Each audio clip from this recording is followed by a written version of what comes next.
messieurs, les journalistes, chers militants et sympathisants de la DLK, la conférence des présidents de la DLK a le plaisir de vous rencontrer de nouveau dans le cadre de cette conférence de presse pour vous informer et à travers vous, toutes les populations du Togo et du monde entier sur les dérives autoritaires auxquelles le pouvoir de fait de Lomé ne cesse de s'adonner en instrumentalisant la justice.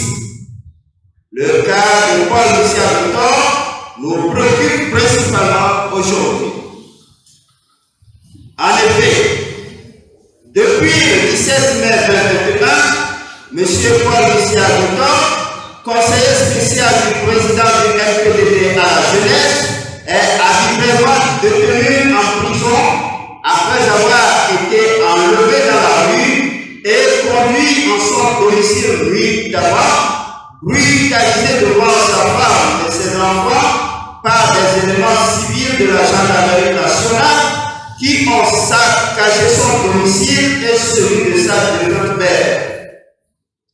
Malgré cette perquisition musclée et infructueuse, et sans que lui soit notifié les motifs de son interpellation, Paul Michel a tout de même été détenu en violation des lois de la République. Gardé en vue 2 semaines strictes pour les besoins de l'enquête, il a fallu recourir à son téléphone et en particulier à ses échanges dans les groupes WhatsApp pour l'informer qu'il a diffusé de fausses nouvelles qui circulaient déjà sur la toile, ce qui est une violation du code de procédure pénale en vigueur au Togo. Deux principes importants en matière de procédure pénale sont de l'interpellation foulée au pied. D'abord, l'absence de notification au justiciable des motifs de l'interpellation et pour lesquels il doit être gardé à vue pour les besoins de l'enquête.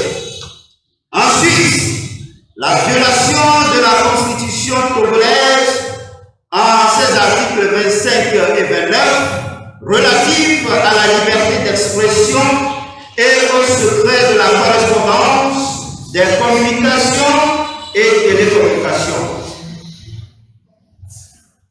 Puis, de nombreux vices de procédure qui ont entaché son mandat de dépôt et dont son conseil peut attester.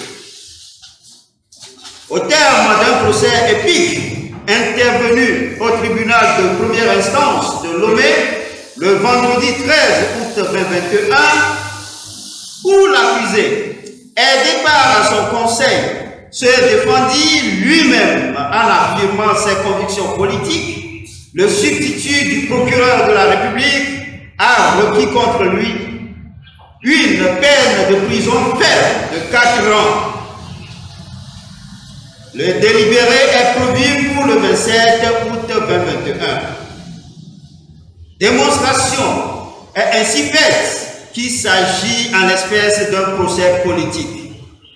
Il faut faire rappel de ce que M. Paul Michel fut victime et témoin le 21 avril 2020 du saccage du domicile du président Kodo, des voies de fait commis par les forces de l'ordre et de la sécurité lors de l'enlèvement d'un candidat du scrutin du 22 février 2020 qui légitimement et légalement revendiquait sa victoire. Il fut, à l'instar d'autres camarades condamnés sans défense, à 4 mois de prison ferme. C'est dans ce contexte de traumatisme national et surtout familial que la mère de M. Paul Michel rendit là alors que son fils purgeait sa peine de prison. La DLK tient à relever que ce procès engage notre justice pénale sur les avancées qu'elle est supposée avoir réalisées ces dernières années. Elle rappelle surtout que dans les dossiers impliquant les acteurs politiques de notre nation, les principes de l'indépendance et d'impartialité du juge pénal doivent prévaloir. M. Paul Missiagueto est persécuté depuis 2019 pour ses convictions politiques et son engagement aux côtés du président Dr Gabriel Aguilomé Messam Kodjo. La DMK dénonce énergiquement cette grave dérive autocratique dans notre pays avec la banalisation systématique des graves atteintes aux droits de l'homme dans le sous éteignoir des adversaires politiques.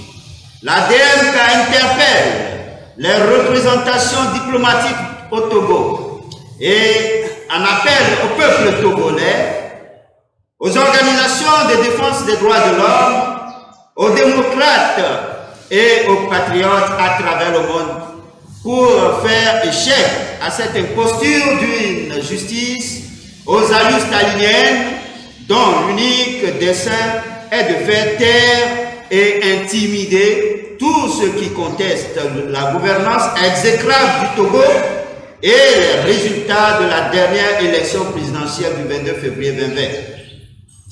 La DMK invite les juges togolais à respecter leur serment de protéger les faibles dans la société et de dire le droit plutôt que de se laisser instrumentaliser par le pouvoir exécutif.